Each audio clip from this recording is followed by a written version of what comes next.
আমরা কালকে বাজারে আসছিলাম, বৃষ্টি নামছিল তখন আমরা ক্লাবে গেছিলাম। যাওয়ার পরে আর কি আমাদের ফেসবুক আইডিতে আর কি আমরা ভাইরাল হওয়ার জন্য আর কি ভুলবশত কাজটা করে ফেলছি। কি বলছিলা? আমরা আর কি ওই আওয়ামী লীগ নিয়ে একটু যে স্লোগান দিয়েছিলাম, ওই স্লোগান দেওয়ার পরে আর কি এই অবস্থা হইল। তোমার নাম কি? মোহাম্মদ এলিউল ইসলাম। পিতার নাম কি? মোহাম্মদ আলম। কি ঘটনা হয়েছিল একটু বলো। ঘটনা ছিল কালকে আমরা আট দিয়েছি, তারপর বৃষ্টি নামছি, তারপর বাইরে হওয়ার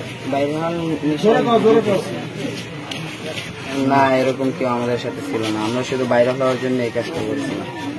তোমাদের ভিডিওটা করছে কে? নাম এবং পিতার নামটা বলো। আমাদের ভিডিও করছিল জুবায়ের, ওর বাপের নাম শহীদ। বাড়ি কোথায় ওনার? চৌকিদার বাড়ি, আর জি চৌকিদার বাড়ি। দুইজনে মিছিল দিত, আর লোক ছিল না। তোরা আওয়ামী লীগের বুঝে দিল, তোরা বিএনপির বুঝে, তোর জন্ম জানতো আওয়ামী লীগের কি বুঝতে।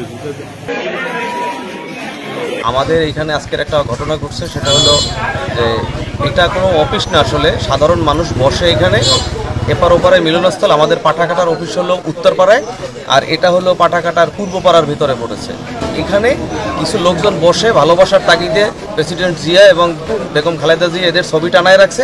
আর কিছু দুষ্কৃতী মহল এই সুযোগে মানে এখানে কিছু ঝামেলা ঘটানোর জন্য লাঞ্চ টাইমে এরা হলো এই ছবি ফ্রেমিং করে কিছু দুষ্কৃতী মানে স্বৈরাচার ফ্যাসিস্টের কিছু স্লোগান তারা দেয়, যার ফলে এই জিনিসটা ভাইরাল হয় এবং আমাদেরকে বিপদে ফেলানোর জন্য জাতীয়তাবাদী দল বিএনপিকে আমাদের এই পাঠাকাটার মানে মান সম্মান নষ্ট করার জন্য, দাউদখালীর মান সম্মান নষ্ট করার জন্য, বিশেষ করে মঠবাড়িয়া জাতীয়তাবাদী শক্তির ভাবমূর্তি নষ্ট করার জন্য তারা এই কাজটা করছে। এবং এই অপশক্তির আমরা আসলে এটার দ্রুত প্রতিকার চাই এবং এই ব্যাপারে আমরা প্রশাসনের দৃষ্টি আকর্ষণ করি।